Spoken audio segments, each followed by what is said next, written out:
You have 13 hours in which to solve the labyrinth before your baby brother becomes one of us forever.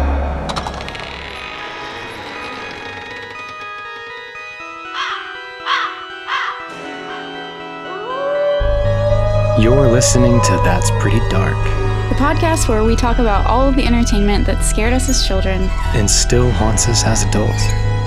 So grab your flashlight and join us as we take a frightfully nostalgic look over our shoulders. And under our beds. And in our closets. And together we'll realize, whoa, that's pretty dark. That's pretty dark.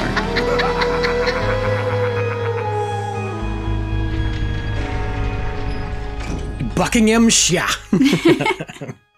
You know, if there were two things. Oh my God. If there were two things I could lose from any 80s movie, well, just from the 80s, the whole decade in general. Okay. There are two things I would lose. Get rid of, like don't exist on the planet. Like never existed, will never exist, the world is better off for it. Okay. Would be saxophone that is not jazz. Like saxophone in any music that's not jazz. Highly disagree. And highly disagree already. Lip syncing in movies. That's a tough one. I'd lose both of those things and we'd all be happier people. That is okay. Well, we're just setting ourselves up for some fun debates here on That's Pretty Dark. This is going to be so fun. Yeah, this is That's Pretty Dark. My name's Christian. I'm Kaylin. We're hanging out talking about Labyrinth. And I do hope that you have listened to part 1 and you were just in that Labyrinth space. Yeah. Because like we talked about, the 80s, there's just this... Okay, I do have to argue about your saxophone thing because I like the saxophone. In general, I like the saxophone. But I was just going to say, I hope that you're all in this 80s synth, David Bowie, Stranger Things. I hope that you've cranked the soundtrack all week now that I've reminded you that it exists and you're just I hope you do too. For this. Because there's just so much to this movie that it couldn't exist in one singular episode. There's so much to break down, and I'm so excited to do it. Because, like I talked about in the last episode, the coming-of-age factor in this movie, it sounds so simple when you say the words coming of age. It's never easy. But when you watch this movie as a very young person, I was 3, 4, 5 when I was first watching this. Whoa, that's young. I know. I know. Damn. But I continued to watch it throughout my childhood. And when you're in the coming of age, you don't know that you are. And that's just simply true for all of these types of films. Right. But they are, for me, really beautiful and poignant to look back at. And I'm excited that Labyrinth has kind of joined those ranks for me, finally. Yeah, totally. Because I didn't get there with it until now. Until now. But I still want to know, how is a baby like a goblin? And how is a goblin like a baby? How does it remind him of the baby? And also, you still don't know. How does a baby have the power of voodoo? The questions of life. How does a babe have the power? These are the ponderings. And I do have some answers for you, but I don't think they're going to be the answers that you expect. Sometimes a raven is like a writing desk, and sometimes a goblin is like a baby. And sometimes a goblin steals a baby. So before we even get into the plot of the film, lore-wise, it seems to be implied in this movie. And I didn't know this as a kid. Okay. I didn't get it anyway. Hit me. But it seems to be implied that all of the goblins in Jareth's realm and under his power were once babies that he stole. Right. See, as a kid, nope, I didn't get there. I thought the goblins were goblins and the people were people. That's why I want to know, why is he confusedly being like, you remind me of the babe? Because you think it's he like, should already know. No shit. The baby has the power to be a goblin. You turned the baby into the goblin. Right. Because that's what she says, right? Yeah. Like, when she's trying to speak her goblin lore, that her gobbledygook. Oh, yeah. But the girl knew that the king of the goblins would keep the baby in his castle forever and ever and ever and turn it into a goblin. So I understand that the threat is to turn Toby into a goblin. Right. But baby Kaylin Brain did not take the extra step to realize that all of these goblins were once potentially babies that caregivers just failed to save. Yeah. And when you think about it, that's haunting. Isn't that kind of awful? Like, damn. I don't know. And at the end of the day, that's potentially the darkest aspect of this film. Because that's the part that never gets resolved. Right? Okay. Yeah. Well, here we are. Here we are. Here we are. This is the Labyrinth. Here we go. So, last time we talked about the cast, the crew, the production, the history, all the facts and figures, and I read to you a lot. David Bowie's package. And yeah, David Bowie's package was an important point in our first episode. So do go back and listen to Emphasis on the point. Jesus. Okay. Yes. Emphasis on the package because it's back in part 1. But I'm sure it will come up again. Just like David Bowie's package. I honestly thought you would make that joke last time. Listen. I'm not going to go beat for beat on the plot, and I may spoil some things, but I'm going to try to keep it high level, but I'm going to share some observations and reflections, and I want you, listener, to go and watch this movie again. If you have seen it in your lifetime, go watch it as an adult and tell us how it makes you feel now. Let's do this thing. So, right off the bat, I'm going to talk about the owl in the opening credits. My literal first note, what's the owl significance? Yeah. Yes. Tell me everything. Oh, heck yeah. Okay. So I've seen Twin Peaks. The owl in the opening credit sequence is computer animated. Yes. And is supposedly, allegedly, the first attempt at a photorealistic CGI animal character in a feature film. Ever? Ever. Huh. And guess who animated this owl? I don't, it's not Steven Spielberg and it's not Tim Burton. No. So I don't know. None other than Bill Croyer, director of Fern Gully. Holy shit. Who we have just talked about on this podcast.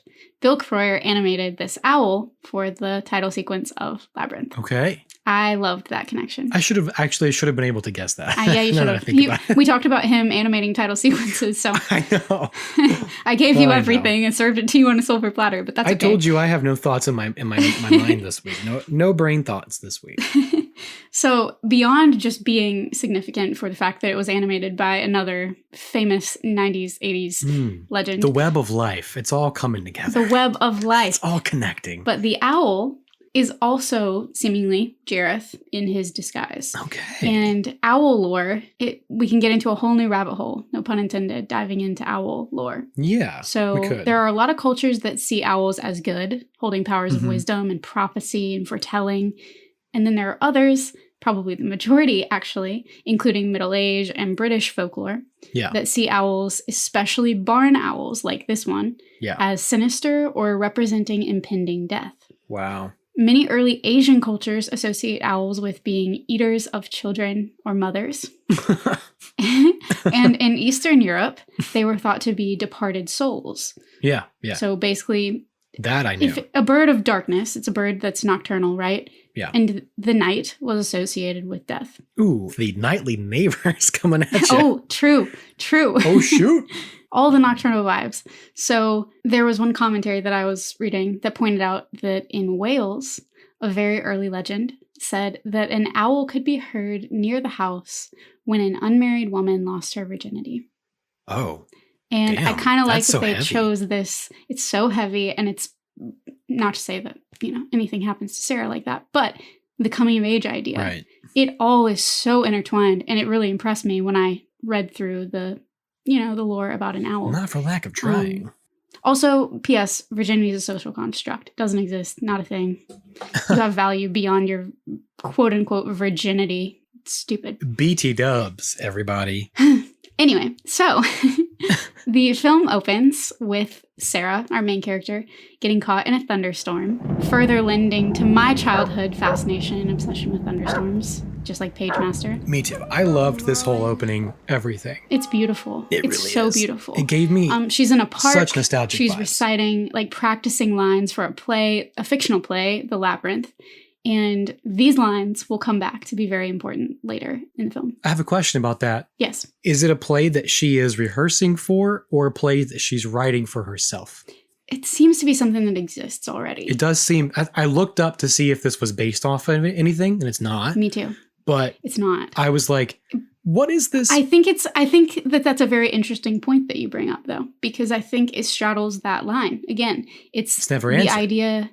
Right. It isn't ever answered. And as we will talk about, as you hinted at in part 1, she's creating a fantasy world around herself for several reasons. Yeah. Many, many reasons that we will discuss. We'll get into. Yeah. It could be that she's creating the play, but it seems to be a work of fiction that exists It's hard to say. It's hard to say. It's like it's separating your thoughts from your... As impossible as it sounds, it seems like something that's writing itself outside of her. As it's happening. Yeah. But like... Which I think is so cool. She's influencing it and inspiring it on the page like a Tom Riddle's diary sort of that's situation. what I was thinking of. Where it's writing itself. And as she kind of lives her life and learns her lines, the next beat, the next reveals scene itself. Description, the next line of dialogue is revealed on the page for her. I think that's a cool theory. But I will say that some of the keys to what she needs to know and remember and understand are kind of already present for her in that text. Right. So maybe it's, I don't know. It comes full circle at the end. Right, of course. Yeah. So we'll see. We'll get there. Man, but it's a beautiful opening sequence. She's with her dog Merlin in the park and the rain starts to pour and she's running back to her house. And it's just this quintessential like be home before the streetlights come on sort of feeling. She knows she's late because she's supposed to babysit her half brother and she returns home. Yeah. I was also struck right away by the casual dams and hells all over the place. Oh my God, it's so right 80s in the language, I know. It's just PG. like Goonies, right? So it's very Goonies. It's a kid's movie, but they're really casual with their language. And I feel like, I don't know if it was just before like dang and darn were really like mainstream. I don't know. I mean, I feel like darn was around, but. No, darn tootin's always been around. Yeah. But I prefer the casual nature of the language versus like that's a different conversation. That's a lot of what we talk about in general. Things that we grew up with such stigma around. It gave them power. Losing your virginity. Yeah. A+. Amen. Drinking alcohol. Oh my God. All of the above. Now I'm just ranting. So yeah, these casual dams, hells. One of the first things Sarah says, she forgets her line. She says, damn. And in the song that begins playing, which I freaking love, Christian doesn't like it. We've learned in part one. Christian does not. We're going to move past that. But he says it hurts like hell. Don't tell me truth hurts, little girl, because it hurts like hell. Because it hurts like hell. And that's in the opening credits. Like, yes. You haven't even seen anything yet. As a kid, it pretty much went over my head. And I assume it went over the heads of the adults that were letting me watch this movie because they themselves to this day don't say those words. So, just interesting that I thought it was so casual. And they weren't really considered taboo in the 80s, just like we talked about with the Goonies. And speaking of dams, Sarah is so damn mean. She is so pissed this entire intro. Oh my God. Man. So, okay. It did strike me as an adult watching it back. I was like, it was a bit forced. Holy cow. Like, she's having a time. Wow. She's real angsty. Like, she's playing that up. She has her reasons. Exactly. But she has her reasons. So, again, I was really surprised by this attitude that she had. Yeah. And it seemed to me, as an adult rewatching it with, my own understanding and biases and whatever, it seemed to me like her dad and her stepmom were relatively reasonable to her. Yeah. A little bit stilted, but reasonable. I felt kind of bad for them. If you had plans, we wouldn't have asked you to babysit. Right, exactly. If you had plans. But she's like us, and we don't make plans. Well, there's that. But even we'll take it one step further. So obviously, I think she's feeling dismissed. She's feeling unseen and unheard, which is a theme that we see coming back over and over again. Right. And it's tough being a kid. She's also been made subject to her family, like her dad and her mom's, we will learn. Yep. Romantic choices. And she has really had no autonomy in her life thus far. So she's kind of just having to fall in line with the choices that other people make. Right. And that will make anyone upset, including me. Yep. That is one of the reasons I think why there is so much angst amongst the teens. And it isn't entirely unwarranted. Right. Also, her plans, quote unquote, may not line up with her stepmother's idea of what constitutes plans. It feels to me like the subtext in the scene is saying that her stepmother says that she should have a date or she expects her to have a date. Right. And I think that is honestly the catalyst that makes Sarah that much more angry and upset. How do you know? You don't know what my plans are. You don't even ask me anymore. Well, I assume you'd tell me if you had a date. I'd like it if you had a date. You should have dates at your age. And this frustrates Sarah even more because it's that classic, like, you don't want to talk about that with your mom or stepmom. Right. No adult ever. No. Yeah, and that's uncomfortable, and she feels like she's being pushed to something that she's not interested in. She would rather be in the park with Merlin and her play, You know, like that's her idea of plans, but her idea of plans isn't respected by the adults because they're so far out of that. They're so far removed. That's true. Her plan was to go rehearse her play in the park with her dog. That was plans. And this is like an edge of misogyny that I think was on purpose, but it's like the idea that her plans aren't respected unless she's going to do the societal expected thing, you know? Yeah. So honestly, a lot to uncover, like a lot of layers to this. That's true. That while it, you know, surprised me at first, really made sense the more that I looked at it. Yeah. And I also have to mention here that we need to consider the fact that the screenplay was mostly written by a middle-aged man. Yeah. So we can take all the things I said before into consideration, but also we have to consider, is the writing being dismissive in and of itself? Like, was this his perception of a young, spoiled teenage girl? Well, it was rewritten by a few other middle-aged men, so it's hard to say. There was a female in the mix, but yeah, for the most part, it was men that were writing this. Hopefully there was a lot of consultation going on. I hope so. And the more that I think about it, the more it makes sense. But she was directed to be very... to show a lot of emotion in these scenes. Right. At the very beginning. Right. Buzz is yelling. Buzz says hello. What's up, Buzz? So at this point, she is left. Her parents are going out, and she's left to babysit her brother, and her brother won't stop crying, and she starts waxing poetic. What do you want? You want a story? Again, this fantasy language, this world that she's creating and living in on her own. Once upon a time. And she's spinning this fairy tale for herself in which Toby is taken from her to live with the goblins. And this is reminiscent of a lot of fairy lore because there's always the baby is stolen or replaced with a changeling, like lore. Right. The podcast talks a lot about changelings in fairy lore, like mischievous, you know, you're stealing young children. There is a lot of fairy lore that talks about stealing humans to grow your sect or your group or the good folk or whatever as a fairy. Like there's a lot of factions or whatever in folklore. Right. And they don't reproduce very often. And so they have to take from the humans or something. So that there's a lot of like layers again of also a folklore going on here. Yeah, because goblins are just considered really, really ugly fairies. True. Mm-hmm. They're just like grotesque fae. Essentially, fae covers fae people. A broad spectrum of supernatural creatures that are just not human, that have some sort of power or some mystique or mysticism about them. And goblins are just part of the fae. Exactly.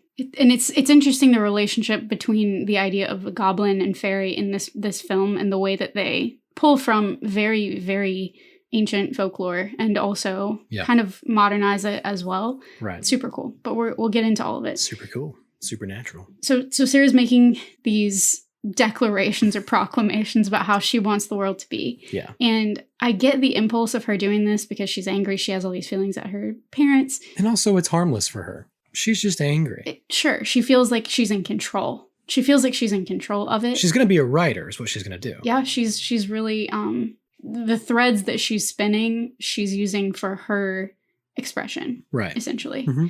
But I also think that me, Kaylin, watching this as a kid, I really got hit hard with this fairy tale-esque moral of the story, be careful what you wish for thing. Yeah, monkey's paw. Because it is a very common theme in folklore and in Aesop and all of these like fables that we teach to children to make sure that they stay on the straight and narrow or whatever we expect of children.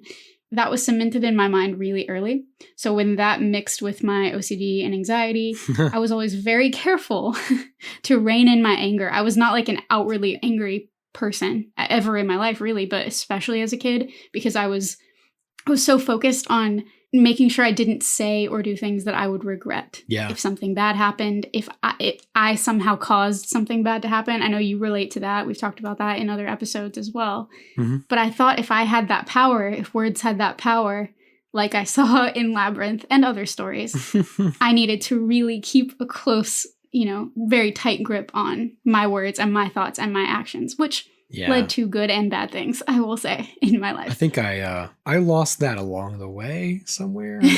Those breadcrumbs got eaten by crows. I'll tell you that much. Fair enough. I mean, and that's okay.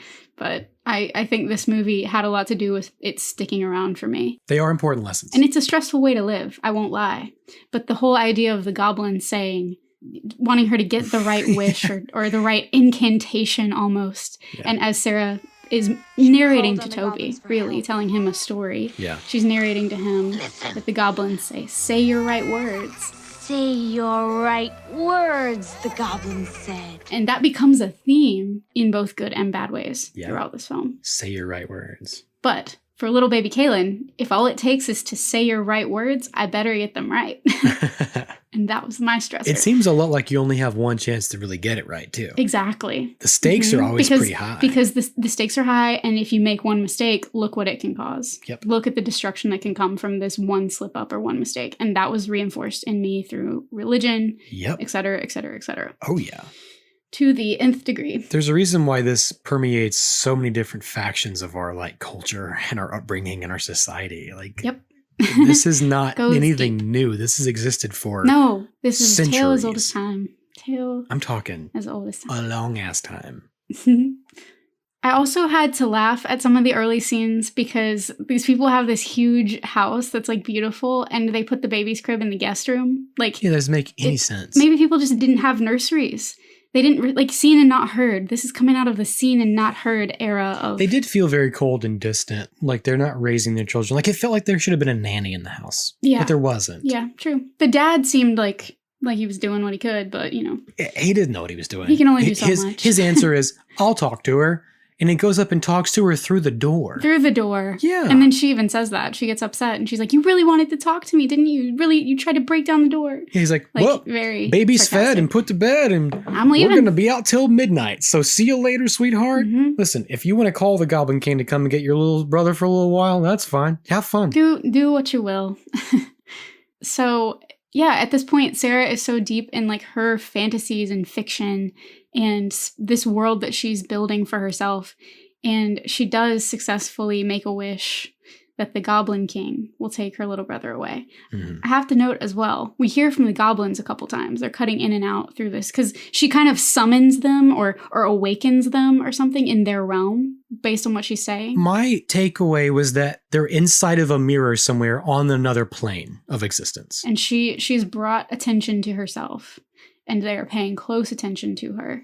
Mm-hmm. I was confused because at first she says, she makes a wish. She says a wish. And they're like, that's not it. And they talk about that. She got it wrong. This is the Monty Python. It doesn't even start with I wish is what the goblins say. That's perfect, yeah. And then she makes a wish, also starting with I wish. And somehow this one's the right one.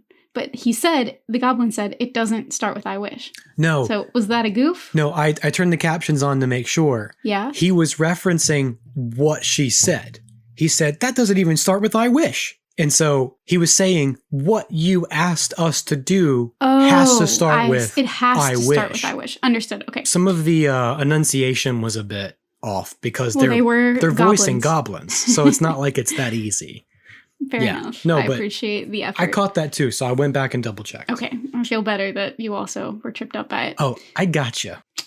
Good times. Great oldies. So then this owl ominously appears at the window, a barn owl. Yep. And of course, Toby's gone now. And I mean, okay, I will also say that scared the shit out of me as a kid. The owl? When Toby's crying, and then she wishes this and he stops. I wish the goblins would come and take you away. Right now. Oh, when she says that and then leaves the room and he stops crying. Yeah. She walks out of the room and Toby stops crying, and that chilled me to the bone as a kid because it was like, she just did something. The entire mood shifted. Yep, they did it well. Yeah. If it wasn't so campy and so silly, that would have been a very sickening moment. Yes.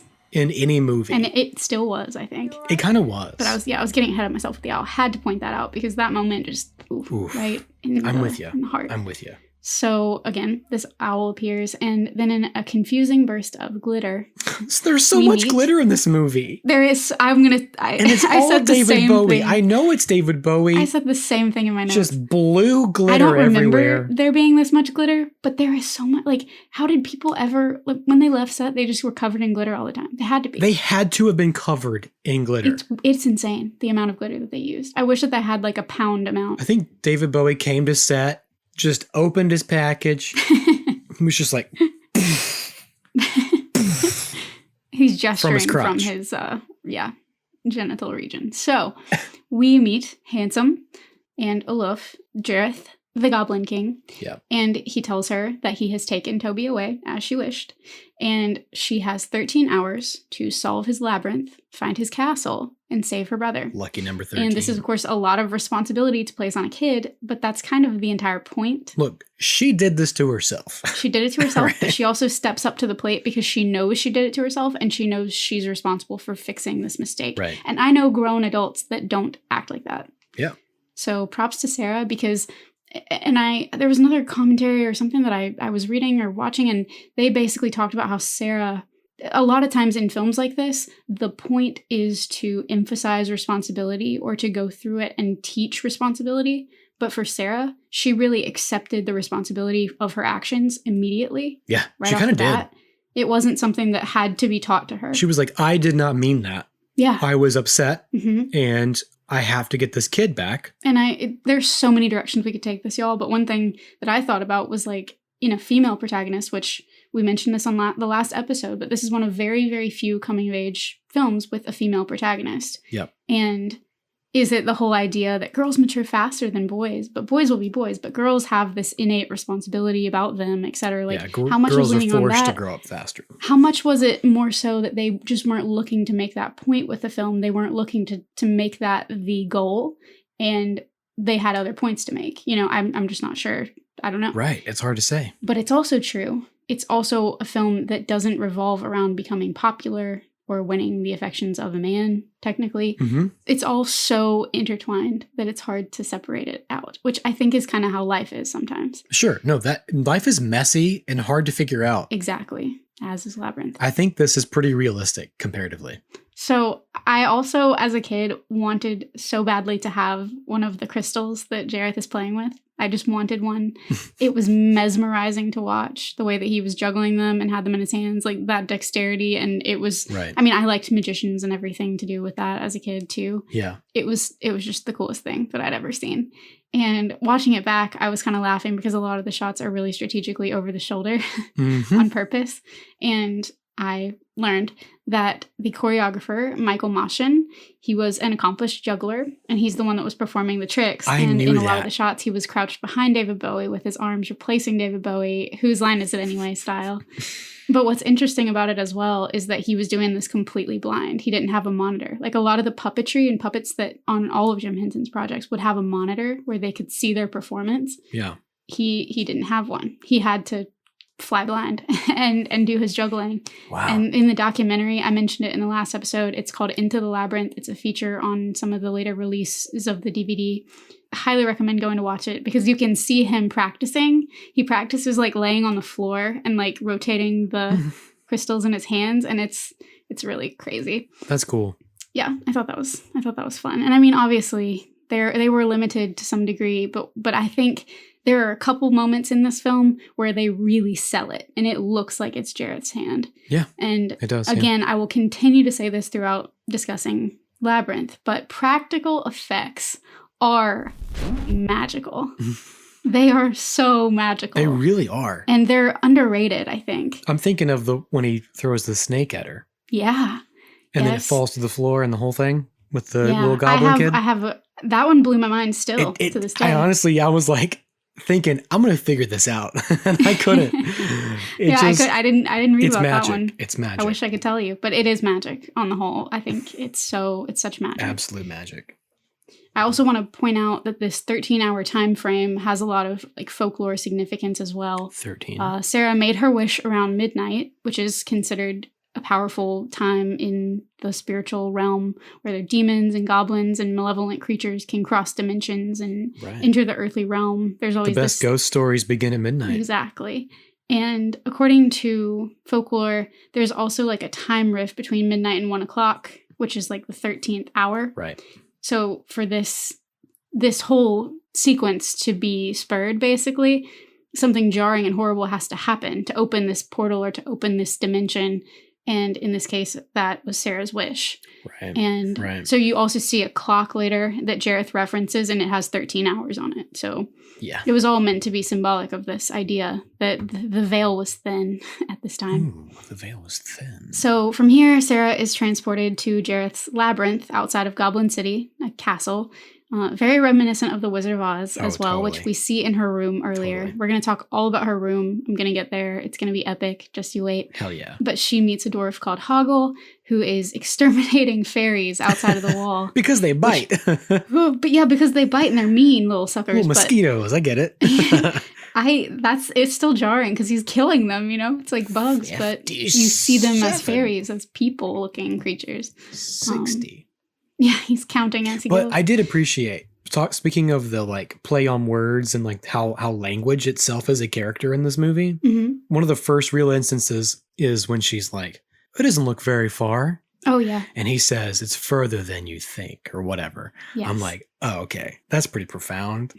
I dig It always that. is. It always is further than you think. I love little moments like that. And this movie is full of them. Yeah. Full of them. Very well written. I like the script. I do too. I'm glad to hear that. Yeah. We got to your opinion and you like it. This is it. Because This I is was my worried again. I was worried whether he would. This is so my I'm glad that you professional opinion. So in this, you know, she's going into the labyrinth. Again, I'm noticing the glitter. It's painted on the branches. It's on the walls. Everywhere. I think it gave a really cool effect and I like it. Yeah. But oh my God, nightmare to like have to do it, to act in it. I feel like that just, I hope there was a lot of glue and it was just staying put. I'm hoping everything was like resined into like a hard seal. Yeah. And there was glitter like in the that. resin.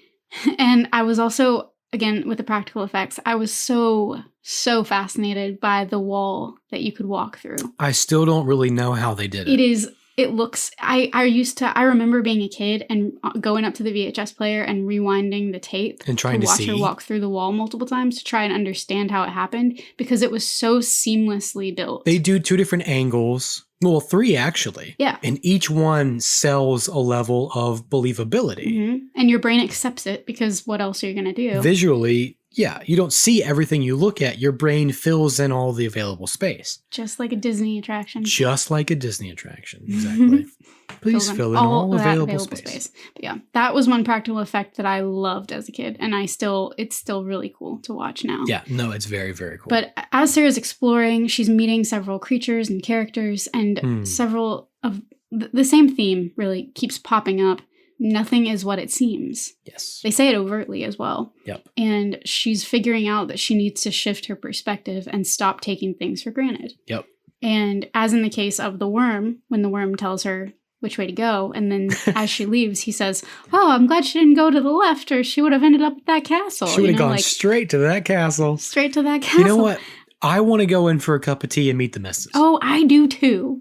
Me too. He invite the little worm. Want that invites her, so have bad. a cup of meet the missus. I love that little. So I love cute. that little worm. I love that little guy.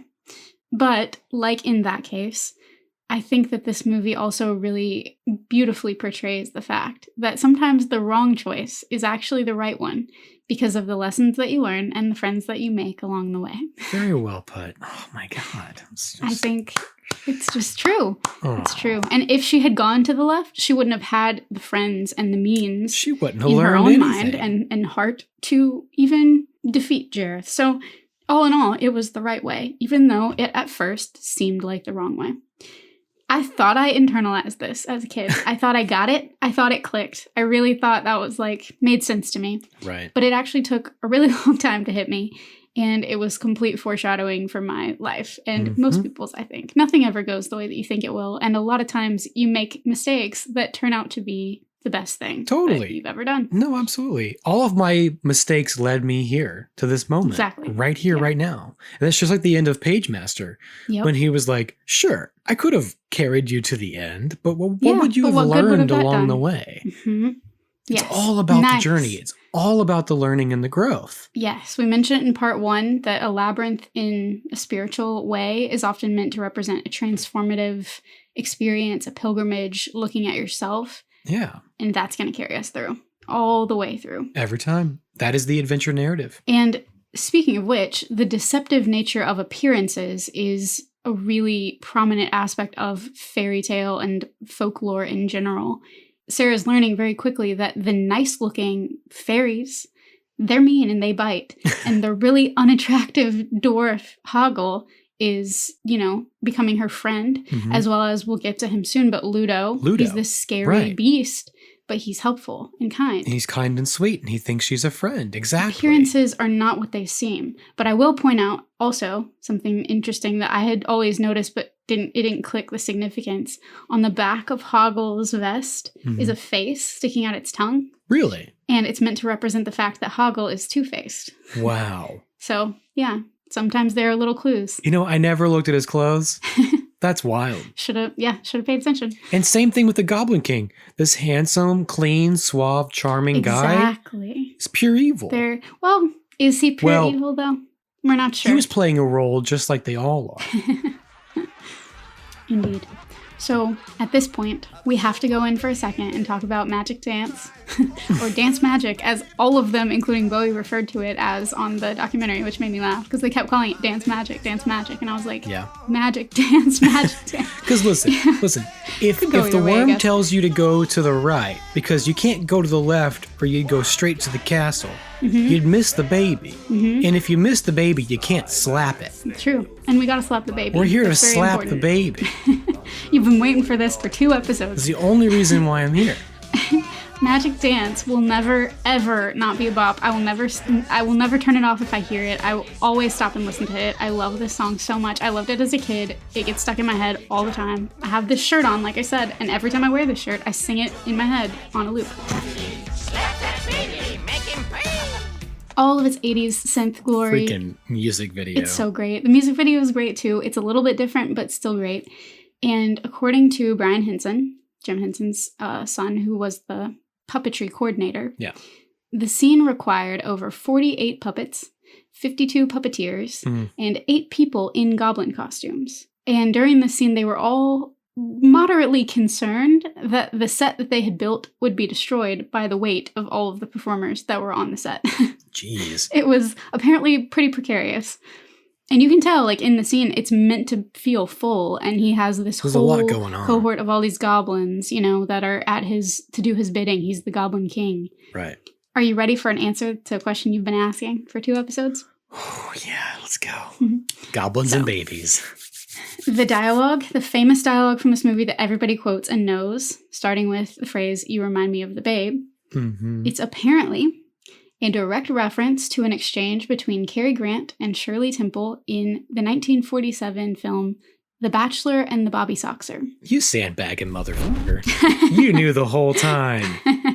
Yeah, I definitely had the answer. So what's the original context? So you can actually look it up on YouTube if you want. The clip is from that film, and the clip is titled "You Remind Me of a Man," because that was the original way that the joke played. A man? Yeah. In the movie, Cary Grant's character is going in to meet this woman that he's supposed to go on a date with.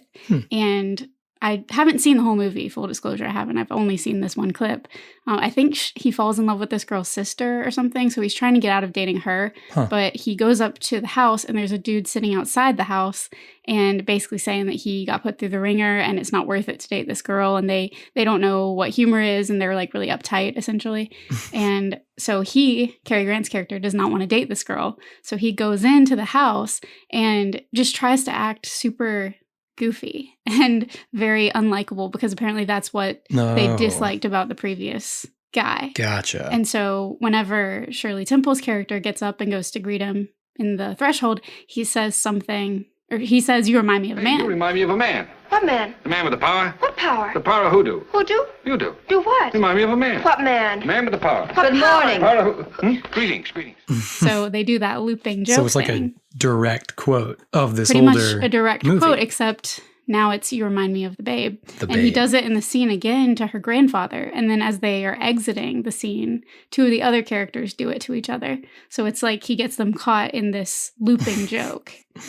Gotcha. So it makes a lot more sense now. Well, that changes everything. Doesn't it? Yeah. You don't hate it anymore? No, I mean, no, now it makes way more sense. That's good. I'm glad we could solve this mystery for everyone listening. Wow, But you it's heard pretty it funny here too, first, because folks. if you look up the clip, a lot of the comments on the YouTube video are talking about Labyrinth and how it carried through, and now our generation quotes it from Labyrinth. Right. Whereas a lot of the people in the comments were saying that their parents would quote that to them, and they didn't even know where it came from. And it came from this movie in 1947. Well, how about that? How about that? Looping jokes, dude. looping jokes. You remind me of the man. What man? Oh, God.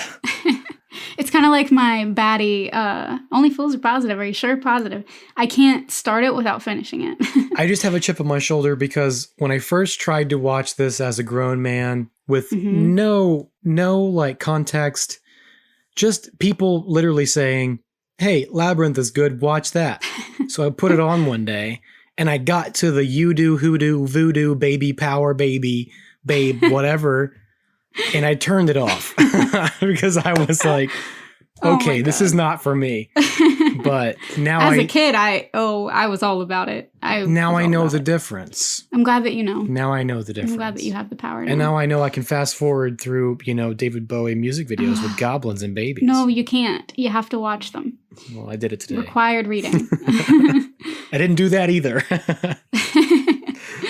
So we meet other creatures. The four dudes at the door we talked about before that reminded you of playing cards, which I thought was really cool analogy because they totally do. Their names are apparently Ralph, Alf, Jim, and Tim. This riddle has been with me since I was a wee lad. Yes, this riddle is a very common riddle. It's my favorite. It frustrated me a lot as a kid. Me too. And I wanted to understand it as a kid so badly, but I could never get there. Yeah. I couldn't make those synapses synapse. I logically think through this riddle every year and a half.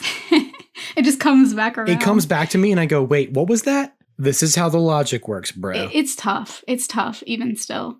But it makes for a really entertaining scene. Yeah. No, absolutely. It's a great riddle. And I'm jealous because I wanted to work this riddle into something. Well, they did it. Then I find out it's been around for, 30, 40 years now? So it's already been done. Many have done it. It's already been done. It's okay. Maybe you can work a version in. But kids don't know this riddle, so I can work it into something. Making children's literature and children's content, you have an endless supply of new audiences. It never goes out of vogue because kids will always have to grow up. That's coming of age in a nutshell. Never gets old. Okay, so... Except the kids do eventually. She chooses the wrong door, maybe the right door, we don't know, but she falls down this latex gloves, hands groping. It's just a blur. Hundreds of performers. Well, it's referred to as the shaft of hands. Okay, the shaft. And there's also the wall of helping hands. There's a brief moment in the documentary or the featurette where Jim Henson is making faces with his hands with another. I don't know if it's Frank or Brian, but he's working. Some poor intern. Yeah, and he's like working his hands with another person. Yeah. I'm demonstrating right now what he was doing. Look at that. With my hands, but he's having people like put their hands together so they can figure out what kind of shapes they can make and how they can make talking. And eyeballs and everything. I Googled hands making faces. There's some cool stuff out there. Yeah. I mean, dude, full it's an art human form, skull looking stuff out there. Yeah. It's cool. Crazy. But man, it was so familiar visually. Yeah. To me. You don't forget something like that when you see it. No, it's pretty jarring, but cool scene. I mean, that deserves to be recreated in something if it hasn't been. Like, that is cool. It's a cool effect, yeah. Yeah. And it was real performers as well as like latex hands, like gloves, just that they built so that it looked like more than it actually was. I think it was probably dozens of performers, not hundreds, but still. There was another movie Roman Polanski did. Have you seen this? Mm-mm. There's a scene in his movie Repulsion where a woman walks down a hallway and there are these like disembodied hands reaching, like trying to grab her as she walks down the hall. Maybe. And that's super cool. When did that come out? And Roman Polanski, that would have been like probably 60s, 70s. Yeah. So it could have been that this was inspiring. But it just feels like such an Alice in Wonderland type thing. Yes, I had the same Alice in Wonderland thought. It's incredible. Which Alice in Wonderland is another of the books that's featured in Sarah's room at the very beginning. So she falls down this shaft of hands, as you say. To the oubliette. The oubliette. Oubliettes are so scary. Mm-hmm. Very scary. Well, where to begin? Where to begin? The thought of an oubliette. I hate it, personally. Hate the idea of it. It's the end of your life. You're done. Exactly. Because an oubliette is a dungeon where the only entry is through an opening high in the ceiling that you can't access yourself. Yeah. Like in the dungeon. That's where you were put into this dungeon, and that's it. There are no windows and no doors. No doors. It is quite scary. And I did ask myself, as I rewatched it, how many times are they going to say the word oubliette? How many times? She's in the oubliette. But Hoggle describes it You're an oubliette. as an oubliette, and he says that it's a place where you put people to forget about them. Yep. The word oubliette comes from the French word oublier, which means to forget. Interesting. So that is why it's called an oubliette. That makes sense. And apparently, as Jareth says, there are many of them throughout the labyrinth. And he's upset that she's made it this far. But through her cunning and logic and learning and applying the knowledge that she's gaining, she is making progress. I liked the insinuation there, because he says she's in the oubliette, and the goblins all laugh because they are ignorant, naive, unlearned. They're babes. They're babes. And they're like, haha, she's lost forever. We won. But right. They think it's over. He says, no, she should have never made it this far. Like, this is all part of a game. Right. It's all part of a structure. It's engineered. He's engineered. It's engineered. It also implies this is not the first time this has happened. Right. Exactly. This is a game that Jareth seems to play He regularly. seems to play this with babysitters. Right. And as I mentioned, it clicked for me for, the first time this go around that all of the goblins in his care were at one time babies themselves. Yep. So it seems that for every goblin that he has was a failed attempt by a caregiver to retrieve the child, which is reminiscent of a folklore creature called the alluring. I can't get it right. It's Dutch. It's all these different legends, Germanic.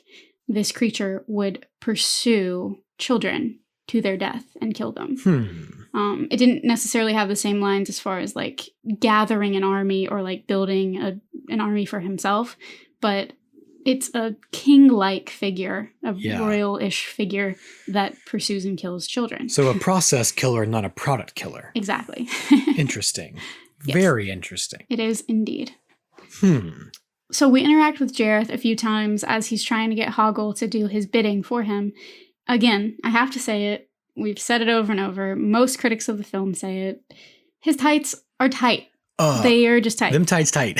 They tight. There's no way around it. And it is fake. It is fake. But still, it's just prominent in some of these scenes with Hoggle because of Hoggle's height and where the camera has to be. And yeah. This is one of those rare instances where oh no, small gifts come in large packages. Right. It's rare, but it happens. So they also touch on the name jokes here. Yeah. Hogwart, Higgle. A whole lot. Yeah, she calls him Hogwart. I did think that was funny as a kid, but I wondered if DJ McHale was watching this. Because he gets the name wrong so many times. Because he does the name joke in everything he does. God, I know. And I wonder, maybe it's a tribute to something like this, because Labyrinth, they do it with Hoggle the whole film. Maybe it was a tribute to like Monty Python type humor. I think it definitely is that. I fully believe that. I think Monty Python humor kind of originated that idea. The wordplay is just so important. And we talk about it sometimes, that looping on itself humor, like Dan Palladino. Who's on first, Dan right? Palladino is Amy Sherman Palladino's husband, who wrote a lot of Gilmore Girls. And it's the who's on first looping joke that you can't get out of. He does that a lot. They do that a lot. Yeah, I love that kind of humor. Yeah, and it's impressive. But as, they're talking, they're in this corridor, right? And Jareth unleashes a cleaner, which is the scary machine that's coming down the corridor. And it doesn't look very effective to me as a cleaner, unless maybe they just start talking about like cobwebs, because it's just these spinning spikes. I think it just breaks up and clears all the clutter in the cavern. Whatever happens to be in there. I guess. It mutilates you. Yeah, there's a pretty funny, or I say funny, it's really not that funny, in the making of featurette. They are behind the scenes as they were shooting this, and Sarah and Hoggle are trying to push this panel in the wall and push they do eventually make it. But in this take that they happen to be shooting behind the scenes, the cleaner is like approaching, and Sarah and Hoggle are pushing and pushing, and nothing's happening, and the cleaner's getting closer and closer. And I personally, as I'm watching, I'm like, oh no, it's going to hit them. Oh no. And then you hear the director, you hear Jim Henson like, cut, like they kill it really fast. But just as they cut, they get the wall to fall down. That's so funny. And it's like, it actually, like, it scared me way more watching the stunt happen. Yeah, because that's how people die on film sets. Exactly. Ooh, scary. But, it's probably made of like, plastic and plaster and like. Right. Yeah, it probably real. Wasn't. Yeah. It wasn't metal. It surely wasn't metal. Sharp. Maybe, I don't know. Metal.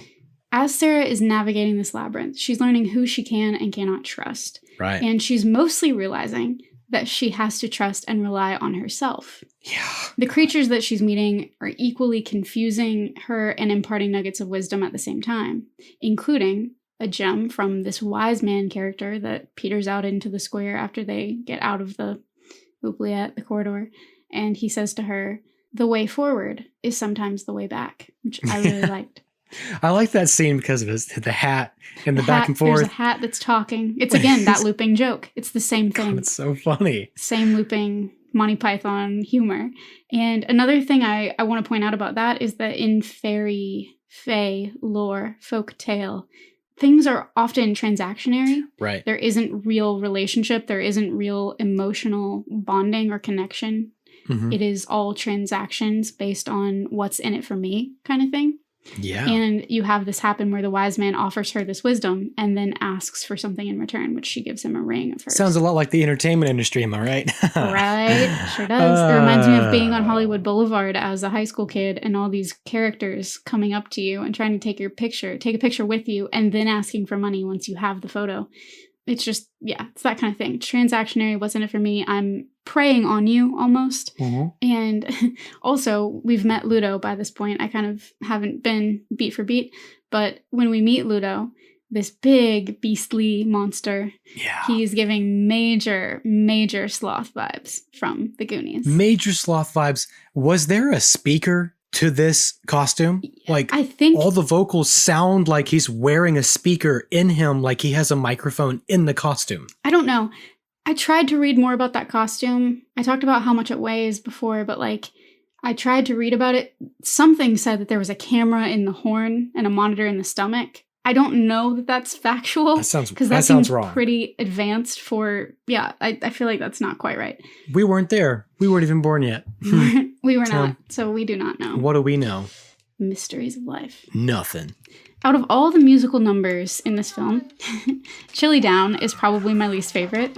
Oh, yeah? And some of these lyrics are rather puzzling. Why? Well, for for what one reasons? Please expound.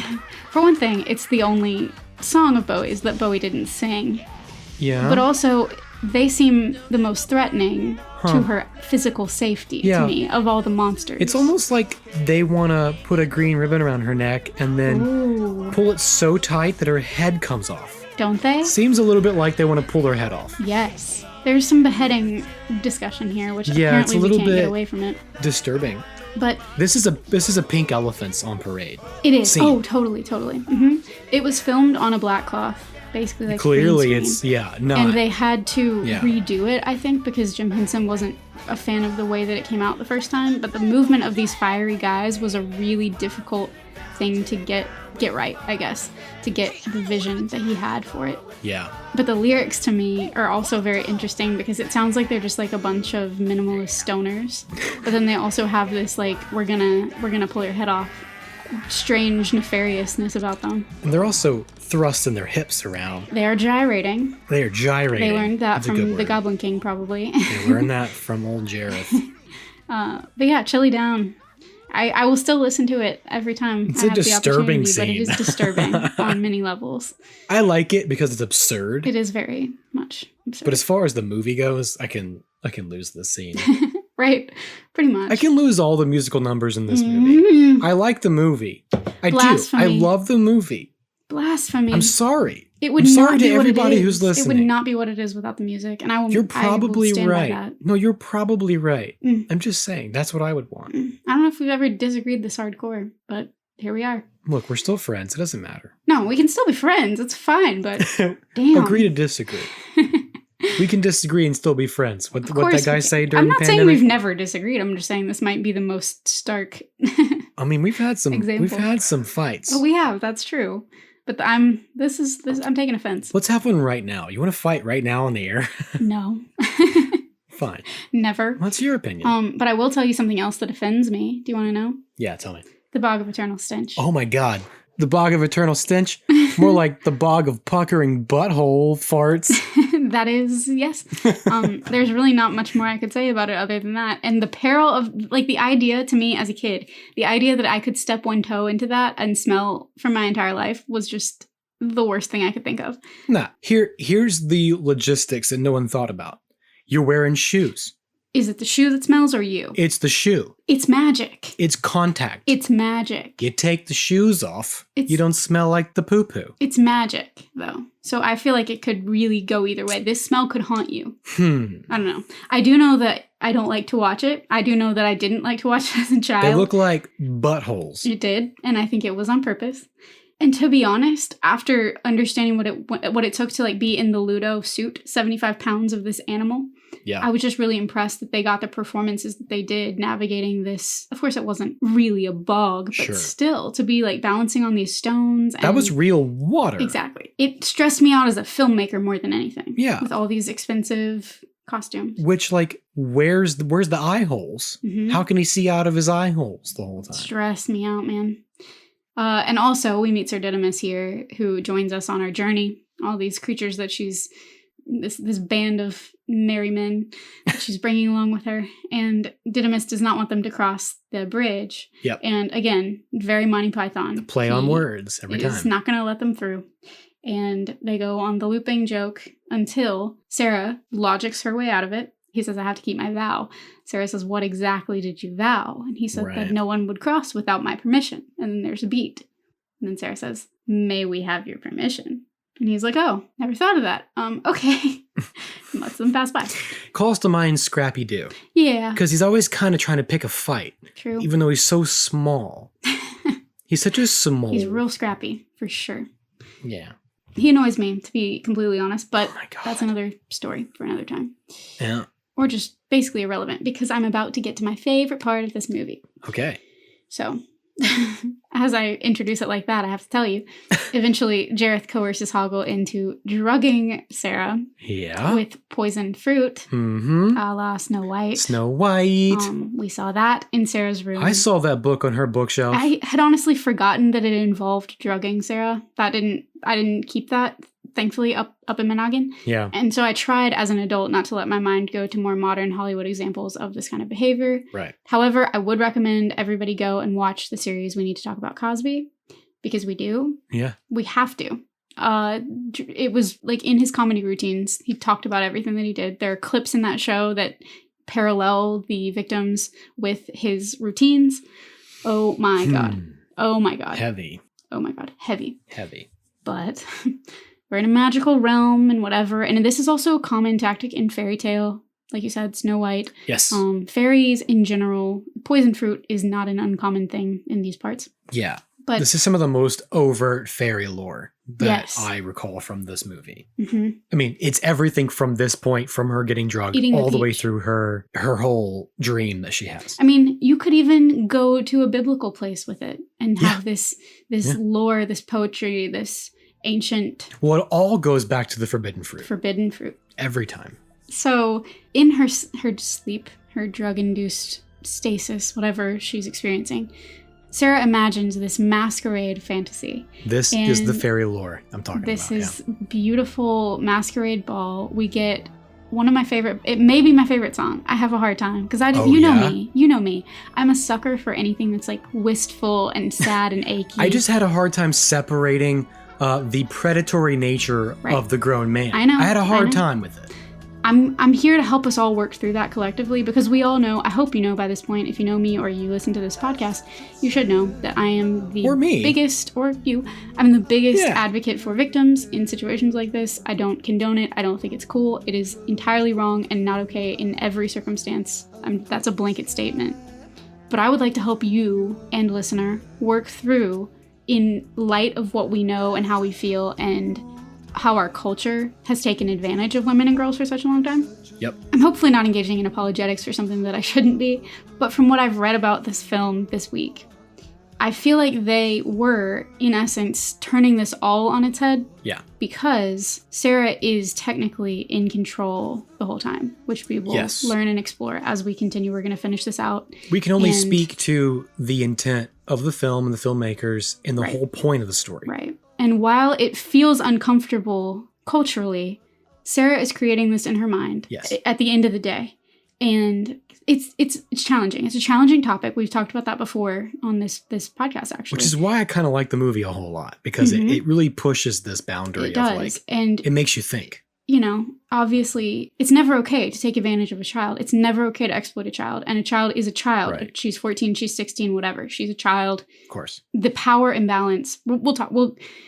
I'm really working myself up into it. We will get into that as well, because you can't have a relationship like this.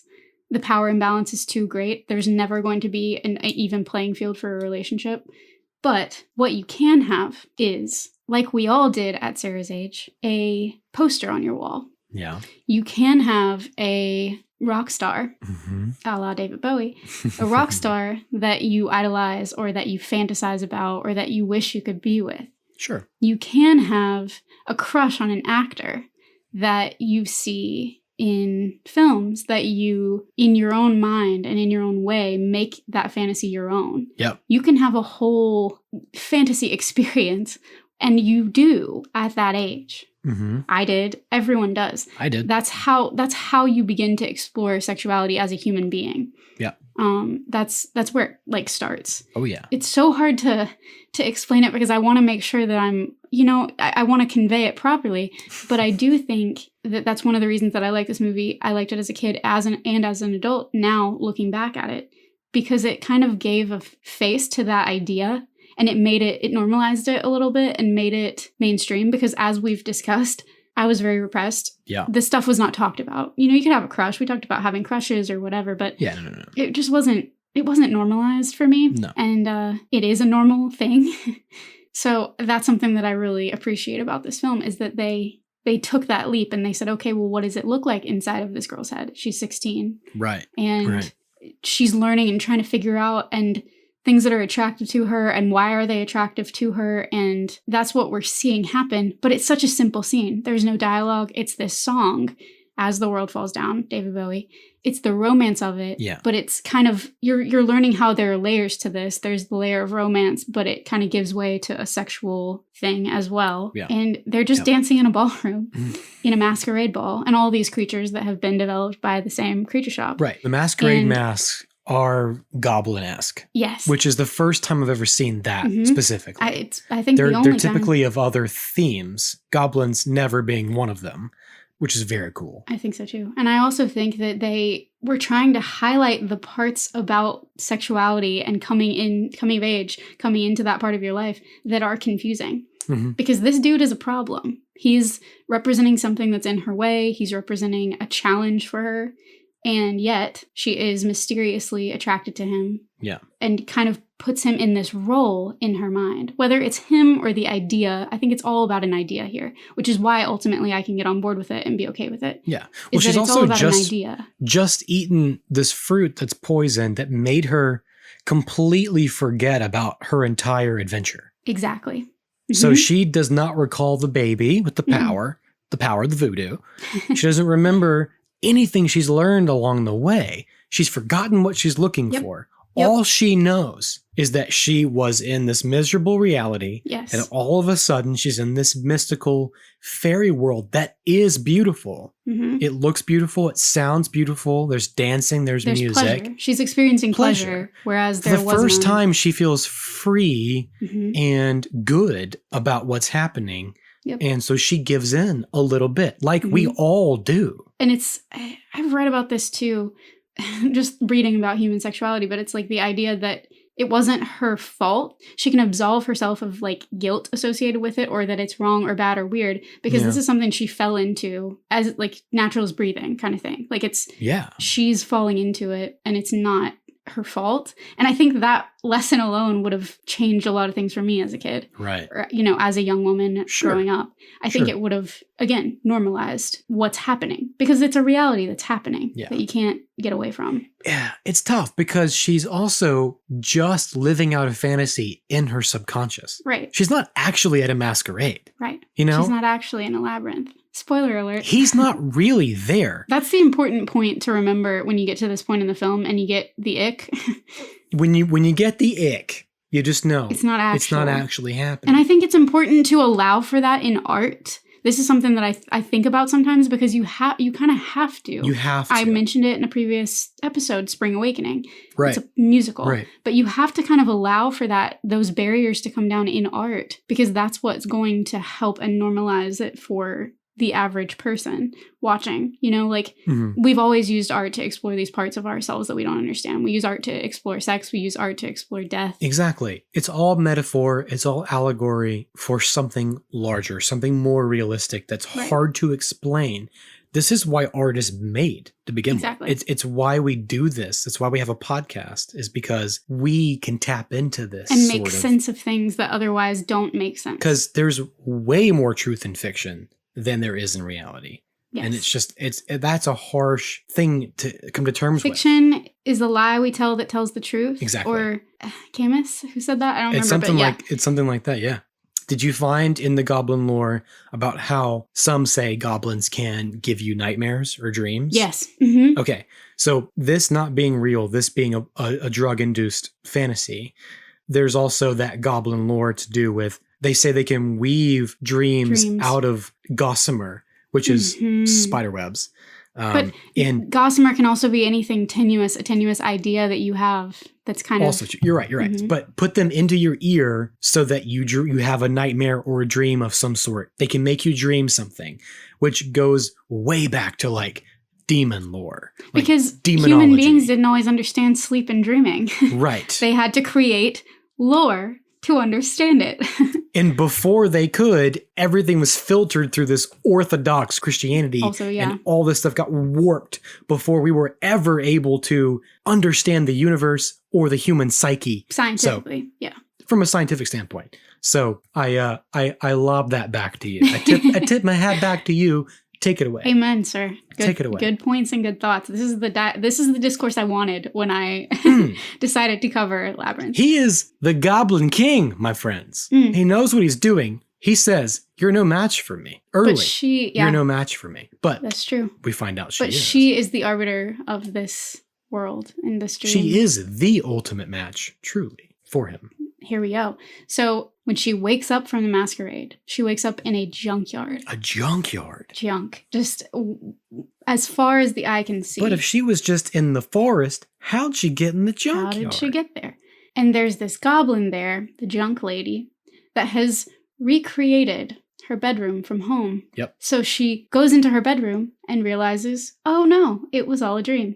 I've seen this said as one of the most unsettling parts of this movie. This is the most disturbing scene for me in this movie. Same. This is where I thought it was going to get real, don't hug me, I'm scared. Mm-hmm. It's really, really dark and really messed up where you think you're safe for a second. Yeah. And then everything gets twisted. So twisted. Mm-hmm. I thought it was going to get way darker than it actually did. I'm having like a weird subconscious from the depth of my brain thought bubbling up as you say that. Yeah. There was like an episode of Rugrats or something. Yeah. I feel like it was Rugrats. It's in that style in my mind. Like Tommy thought that he'd found his mom and he was safe, you know? And he came up to her and like touched her or whatever to turn around, and she turned around and it wasn't his mom at all. It was like a whole different face. Mm-hmm. And that, the way that made me feel as a little kid, just anything where you let your guard down, you have that moment of I'm safe, I'm okay, and it turns out not to be true. Yeah. That's a trope that happens, but man, oh man, they did it. They did it to it in Labyrinth. It also hurt and scared me, just the way that this goblin was approaching her belongings. You know, all these things that she clearly cared about so much. In the beginning, you know, the reason that she gets upset, or one of the reasons that she's upset in the introduction, is that her bear Lancelot is missing. Lancelot, right. And she goes into Toby's room, and it's on the floor in Toby's room, and she's upset that Toby's trying to take it from her. You know, she's very possessive. Somebody's been in my room. I hate that. I hate that. She's very, very possessive of her things because she is carefully surrounding herself with these things that make her feel safe. I get that. I know you do. I knew that this would hit you. If I found something was misplaced in my house, which I do on occasion. Sure. And I often joke, it was the goblin. Right. It kind of frustrates me. And that's why I don't have house parties, because I'm like, don't touch my stuff.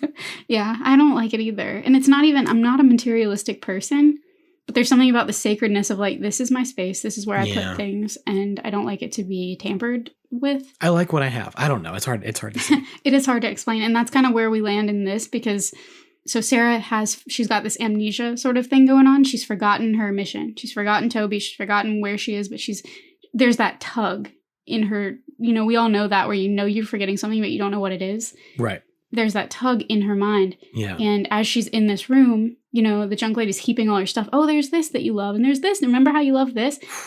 It was a whirlwind. It's so interesting on multiple levels here, because some people have pointed out that this moment also, like, you have this tug, this reminder, like, you need to grow up, you need to get out of here, you got something else going on. There's something that's hammering away at your consciousness. Yeah. But also, this moment represents the danger of staying stagnant, and you're wrapped up in your room and your stuff and your fantasies, and you're forgetting the lessons that you're learning, the friends that you're making, the responsibilities that you have. You're just hurting my feelings now. Hey, same. I'm preaching to the choir. Hey, because it is. This is where I feel safest. This is how depression feels. This is depression. That's another reason why it hurts us so much. Yeah. This is how depression feels, and you put yourself in that place where you're safe. Yeah. But unfortunately, it's kind of deceptive. Your comfort zone will kill you. Right. That's what they all say. That's it. There's this deceptive inkling that staying in this room means being safe, but as tempting as it is to do that, it's not growth. Mm-hmm. And it's all a farce. Yeah. And that's what Sarah realizes. She breaks the spell, so to speak, and remembers Toby, and it all falls away from that point. She says it's all junk, because she realizes this isn't what is actually important. And that's something that we all have to do growing up with our toys, you know, in that very literal sense. Yeah. We all have to do this with the toys, the things that we grew up with. I had a note here. I was going to ask if there's anything that you have from your childhood, like an item, like physical item that you have that you like can't let go of or don't want to, because it is such a weird thing. I have so many things in my house. They're not on display necessarily. I don't have like a blanket or a stuffed animal that like still lives with me, but I have things in boxes or in my closets or on, you know, shelves or something. You would never let go of. That I never want to let go of because they've been with me for as long as I remember. Exactly. I know how to find them. You can always go back to them if you need them. Of course, if I need them, because sometimes. Sometimes you do. For no reason at all. Hey. Okay. So. But I will also say before we leave the scene, I really, really appreciated the callback to Lancelot. Yeah. Because it was this moment that led her from her room to the baby's room. And also, how do we explain Lancelot going missing in the first place? It was a goblin. I think it was the Goblin King. Had to be. Leading her to the room where he would cry. Which is a very, very goblin, what's the word? Canon. It's very canon in that world. Exactly. Instigating trouble. But it's like, I appreciate that it wasn't just, oh, cool, we used the bear, move on. They brought the bear back later. As a reference point for her to grow. It was meant to be trickery. You think you lost something. Here it is. Okay, sure, thanks. Oh, shoot. It looks like this, but it's not this. Oh, freak. It was my little brother.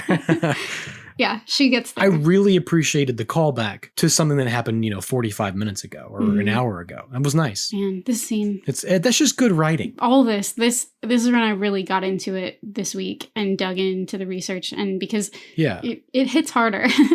For me, it has hit me harder this week than it ever did when I was little. I knew it's good. When I was little, I felt the emotions. Now I know why I was feeling them. Yeah. And it's heavy. Again, we keep saying when you're a kid, you don't know why these things make you feel a certain way. You don't know why. Because when you're a kid, all you have is feeling, an abundance of emotion, but you don't have the logic yet. Right. You don't have the reason.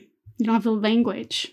So after we overcome some combat, which was apparently really difficult to create, they had a lot of puppets, a lot of moving pieces, and Henson said that they went out of their way to avoid it being gory, bloody. They didn't want anything like that, and I appreciate that. To go out of your way, though, all you have to do is not add a bunch of blood. Just the idea that, a lot of combat scenes in the 80s were all about that, and they were like, no, not gonna do this.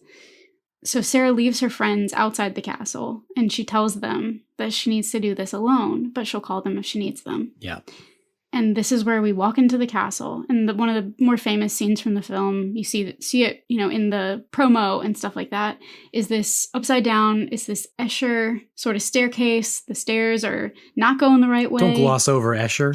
Don't gloss over that. It's pretty great. So it's an artist and very famous painting of stairs that are not correct, but you can't figure out why they aren't correct. It's like a optical illusion. Yeah, the painting is called Relativity. Yeah, Relativity. it is meant to make you sit and look at it and try to figure it out.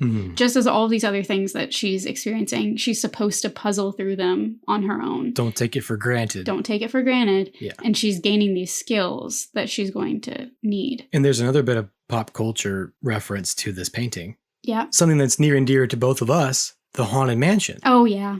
I almost said that. The Disney ride attraction. They have upside down stairs and ghosts on the stairs. Yeah. It is the Escher relativity painting. Yeah. We have to gotta reference say it. Yeah, we don't have a choice. Because we gotta say it. Yeah, we don't have a choice. Because we are us. But yeah, that scene's incredible because they really use it to their advantage. It is amazing. The way that they had to build it, the practical effects behind it, the harnesses that they were putting David Bowie in, the camera angles that they were getting, the way they had to flip the camera, and wow. They had to flip him like he was in a harness walking up from the bottom of the stairs. That was all practical. That's wild. It's practical. Yeah. No way. Yeah. That's way too cool. The making of a featurette. Go watch it. It's crazy. I will. Also, we're getting at the same time this song, another really great Bowie song, Within You. Very Phantom of the Opera. It is quite Phantom of the Opera. Yeah. But the lyrics here do sort of begin to pull back the curtain on what's happening. Yeah. Because while it does have this romantic sexual edge as the two characters are kind of facing off with each other. Yeah.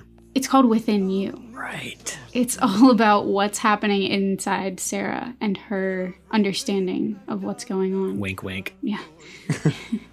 So they have this final confrontation. And Sarah begins to recite her speech from the beginning of the film. Yep. This is the play that she was rehearsing for. And it's almost like this was meaning to symbolize the way that we play at adulthood as children, or the way that we practice for a role that we're stepping into. I talk in the mirror all the time.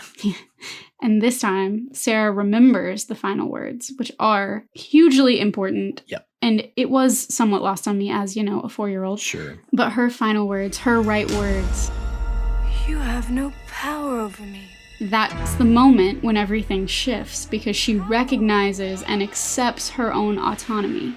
And that honestly might be the biggest hallmark of growing up, period, for anyone and everyone. Yep. This idea that you are not a victim of your circumstances. You are not a product of your circumstances. You have experiences, but at the end of the day, you are an autonomous human being. And accepting that, is a huge step to growing up as a person. Mm-hmm. And also at this point, she's rejecting this influence of Jareth, this evil, or this advance of an older male. This handsome, whatever evil personification that you put on it. I'm not saying this that older men are debonair. evil, but they can be. This toxic love. Yeah. And she wins the fight by deciding that she exists autonomously and she's a product of her own decisions and not happenstance.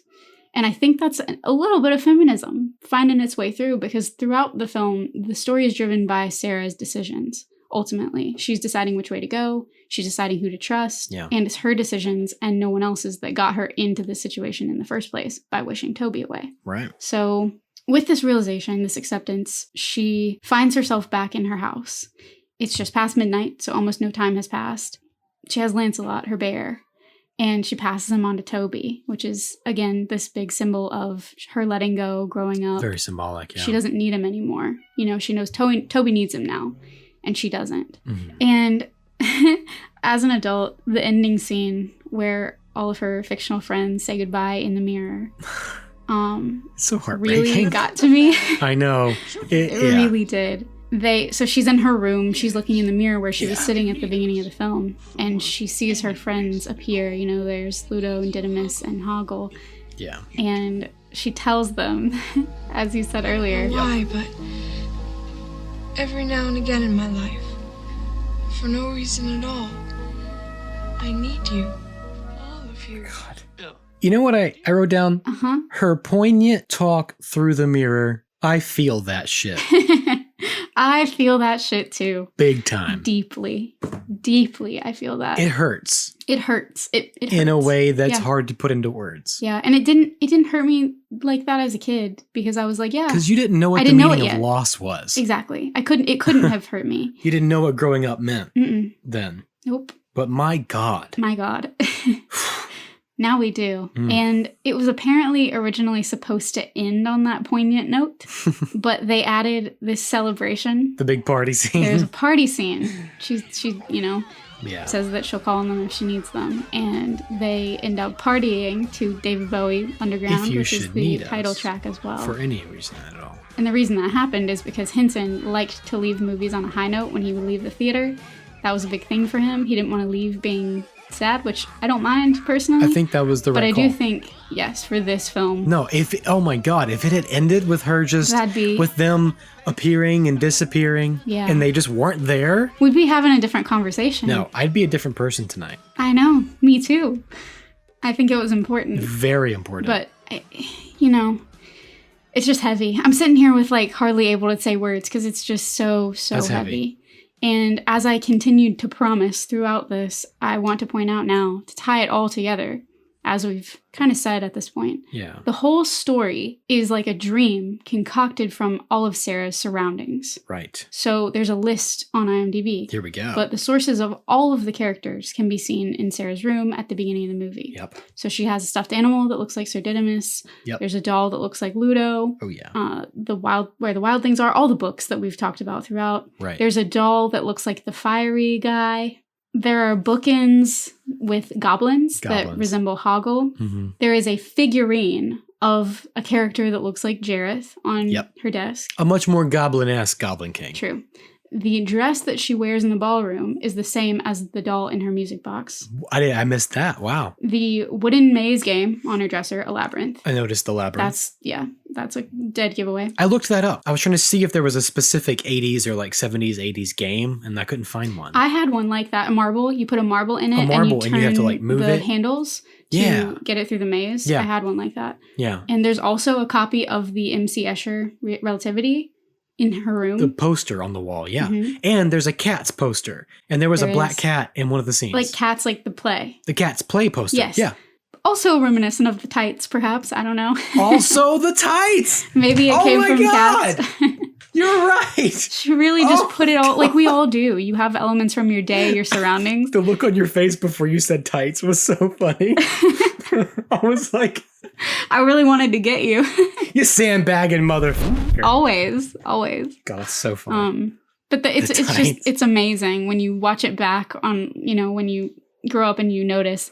We do this as humans. You build a dream from your reality, and that's exactly what Sarah did. Do we want to age her a little bit with the scrapbook of her mother's? Okay. Am I getting ahead of you? No, you're right on track. I thought so. Another huge and sometimes very overlooked element of Sarah's childhood room is the scrapbook that we see that has newspaper clippings, which seem to depict Sarah's mother, who is an actress, who is with a man who resembles David Bowie. Yep. And there is some supplemental material, like a novelization of the film. And in the novelization, they explain that this man is a fellow actor, and Sarah's mother left her family for this man. Yeah. So not only does this give us more insight into why this guy is a villain in Sarah's mind, but it also gives us more background on how she probably misses her mom. She may have been forced to live with her dad at a time when she really could have benefited from having a female influence and doesn't want it from her stepmom or somebody that she doesn't trust. Right. And maybe that lack of trust is part of what caused her to retreat from the adolescence that is barreling toward her, as it does everyone. Right. And back into her fantasy world. She's not ready to grow up. She doesn't want to grow up because look what that leads to. I mean, but in her experience. But it's this complicated blending of the reluctance to grow up versus the idolization of her mother. And her mother is an actress who is so successful in her own right that there are newspaper clippings of her and her romance with this other actor. And it's not just the scrapbook. This is on her mirror. Like it says, it's got mom with hearts drawn. Mm-hmm. I mean, she's romanticizing her mother's experience. Mm-hmm. As much as it has practically affected her day to day, exactly. Yep. She's romanticizing the experience that her mom had. It's why she resents her stepmother, but it's also why she has villainized the man her mother left her family for. But also... It's a very complicated mixing. It is. But also is attracted to him and to the idea of a romantic affair. It's an affair. It's so much when you know. I don't know. It's just a lot. It's the most romantic thing in her, like, that's happened in her life. Right. But it also really profoundly affected her daily life. It's like absolutely both. Absolutely. Because the mother who is there is the evil stepmother. Because she knows fairy tales. The stepmother even says that. Yep. Like, everything I say, it doesn't matter what I say. She treats me like a wicked stepmother. Now we know why. Kids, now we know why. And that was part of what I read into the importance of her remembering that line of dialogue at the end would be something to do with her thinking her mother is this very successful actress. And her trying to be this actress who can remember her lines because that's what her mom does. Yeah. And I feel like she's trying to overcome this personal. It's so many layers. Yeah. Because she's living this fantasy to be like her mom, which is to grow up. Exactly. But she's also doesn't want to grow up because it's safer to be in her fantasy. Exactly. But she can't help it. So it's all blending in her mind because she can't help but have these feelings and urges and stuff that she's dealing with. Yeah. But even in her own complex fantasy world that she's created to escape her own reality, she can't remember her lines. Yeah. So she feels this complex emotion on multiple levels because she can't even overcome her own personal boundaries. She's worried she's not ready. Or she thinks she's not good enough. Which I felt that way. Holy cow. As a teenager, absolutely. I get that now. Yeah, same. Imposter syndrome? Hello? I'm not an adult. What do you mean? What do you mean I'm 31? 30 years old. What are you talking about? Why do I always fall for it? Why do I always fall for it? Every time. My God. Oh, man. So you have beautifully summed up a lot of the things that I have found in my revisiting of this film. Thank you so much. That's why I'm here. Before we conclude, I would like to go into a couple of like deleted scenes or ideas that I thought were really cool that I just hadn't heard before, whether it came from other drafts or novelization or whatever. No, I want to hear all about these. Okay. So the early script has Jareth enter Sarah's house.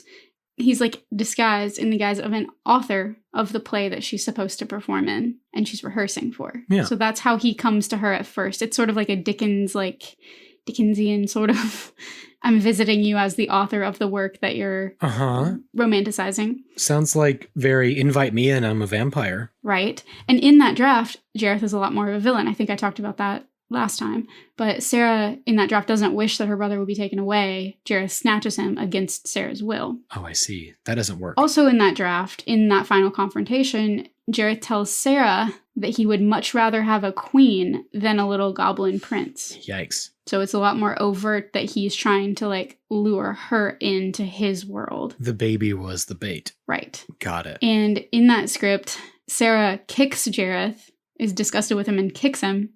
And in his package? That transforms him into a sniveling little powerless little goblin guy. Oh, wait, by kicking him? By kicking him. Yeah. That doesn't make any sense. I can see why they changed it. Yeah. Many reasons. I like the Count Olaf. I come to visit you. I'm the author of the play you love. Let me steal your little brother. I like that. I don't like the kicking. Right, because he just becomes a nothing. Yeah. Her words are more powerful than any kick or punch. I think that was the right way to go. The pen is mightier than the sword. Amen. The ballroom scene in that draft, and apparently in the novelization, which I haven't read, but there's more dialogue between Jareth and Sarah in that ballroom. And apparently as part of this, the dancers and everybody, it's a lot more overtly sexualized. Yeah. They gave an echo of it in the movie. It's only there if you want to see it, really. Yeah, no, totally. Almost. Like you kind of have to be reading the subtext or reading between the lines to get there. I did. I did as well. But apparently in other versions it was more overt. Yeah. Last thing, the novelization clarifies and expounds on the fact that all of the individuals inside the labyrinth are on a metaphorical island of their own, and this Goblin King has prohibited any kind of emotional relationship. This goes back to what I was saying earlier about fairy interactions often being really transactional. Yeah. Because for every transaction, there has to be a price.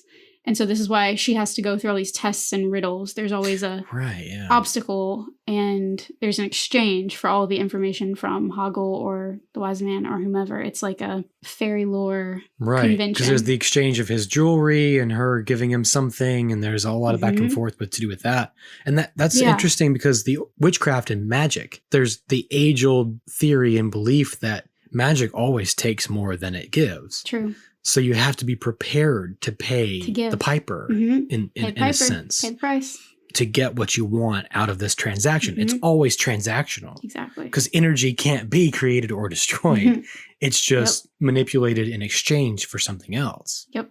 So yeah, that's some other insight to the making of. And it makes sense to me now why there were so many drafts and iterations of the script, 25 or whatever I said, because you could take it in whatever direction you wanted to. And with that many people applying their own experiences to it, it can go off the rails really quickly. But I really like where they landed, personally. I feel like there was only one way this was going to work. Yeah. And I think that they made it work. They made it work. Yep. Yeah. To kind of wrap it up, while not outright terrifying, and who would expect that from the creator of the Muppets, right? I still think Labyrinth and a lot of its themes fit really well into our pretty dark classification. For sure. I think it's one of the best fitting things that I've covered, because there's this glittery, monochrome 80s place that my mind goes, all of the nostalgia that I have personally with it, and the place that, it was created, the time in which it was created, but also the lessons and the themes that it teaches. And some of them may be more forward-thinking than other things that we've discussed. It's also interesting for me to consider the 70s and 80s ideals of that time for women, and the inevitable, there's like bits and pieces of misogyny that are really hard to tease out. Yeah. Because you're teaching this female teenage protagonist to use her wits and compassion and social skills rather than violence, which I don't mind, but it is still suggestive of this feminine conditioning in society. Yeah, it and the ways that women are taught to approach the world. Yeah. But she's successful. So therefore it's empowering. But I kind of go back and forth on it, because I'm like, is it rewarding this behavior that reinforces misogyny? Or is it feminist and empowering of a female character because it's all based on her decisions, like I was talking about?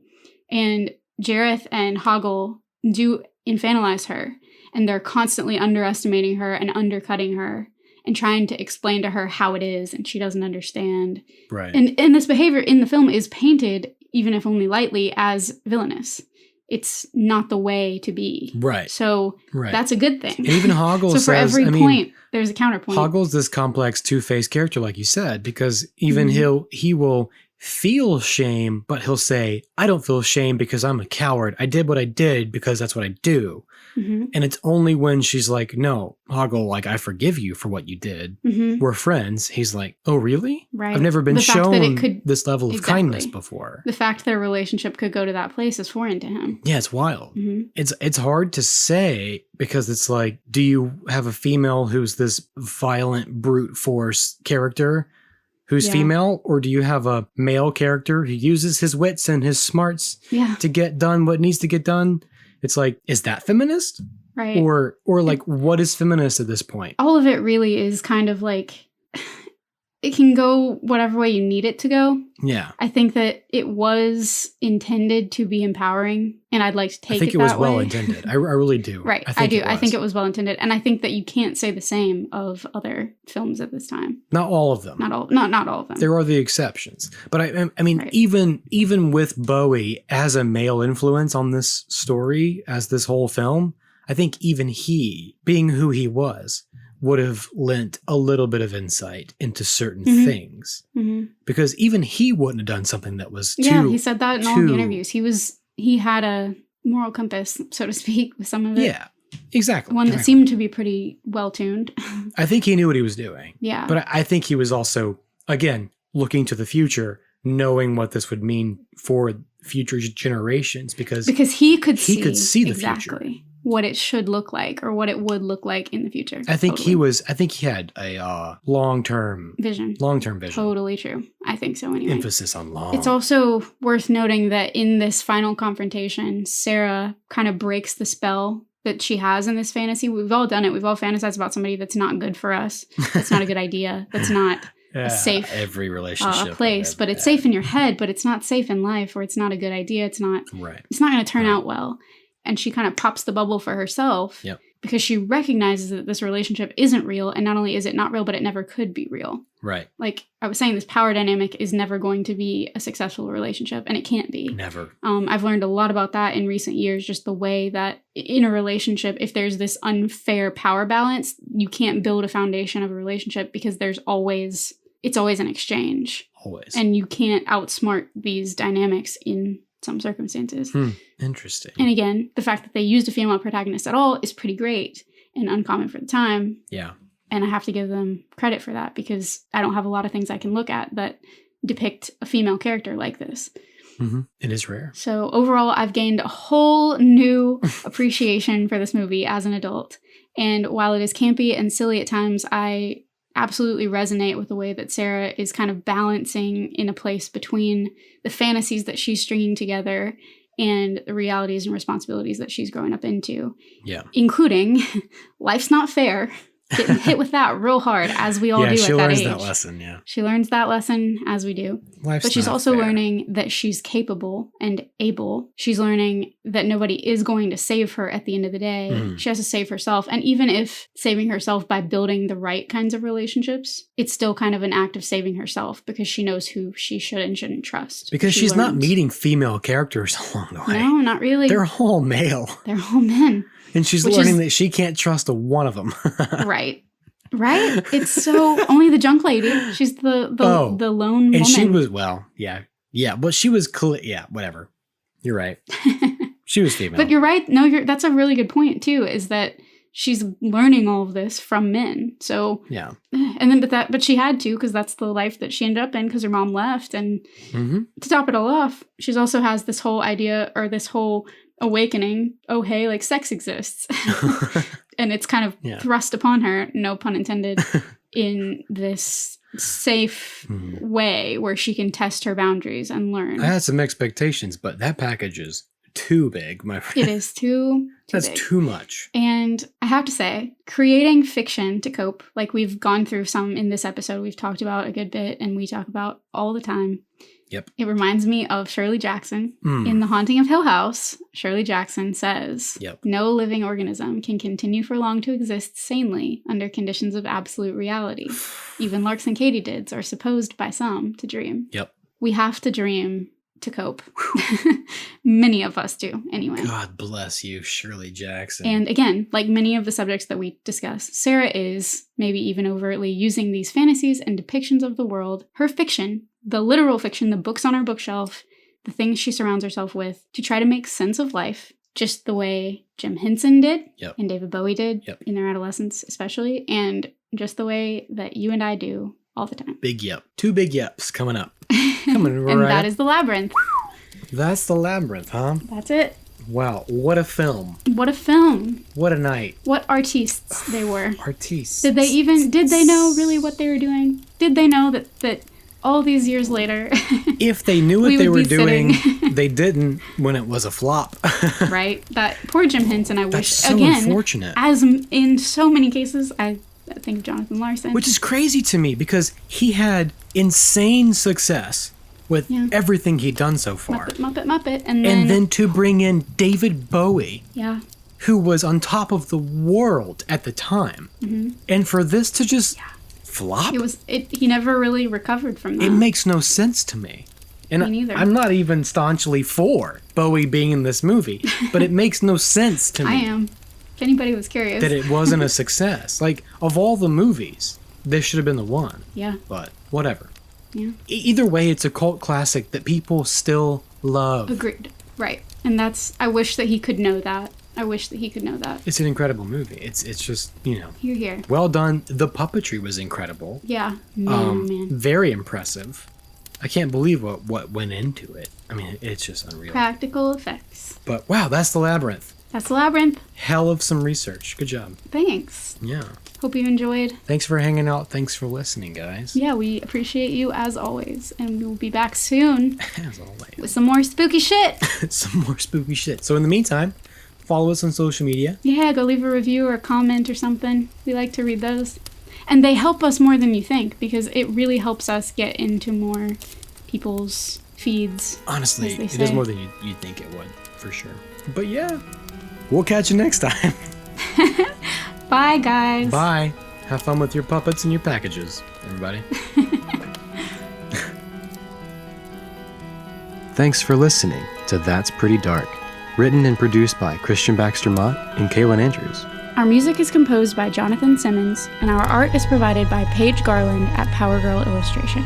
Join the collective nostalgia and follow us on Facebook and Instagram at That's Pretty Dark Podcast. Share your experiences and let us know what shows, films, or villains still haunt you from childhood at that'sprettydarkpodcast@gmail.com. Remember, you're never really alone. So, until next time, sweet dreams, everyone.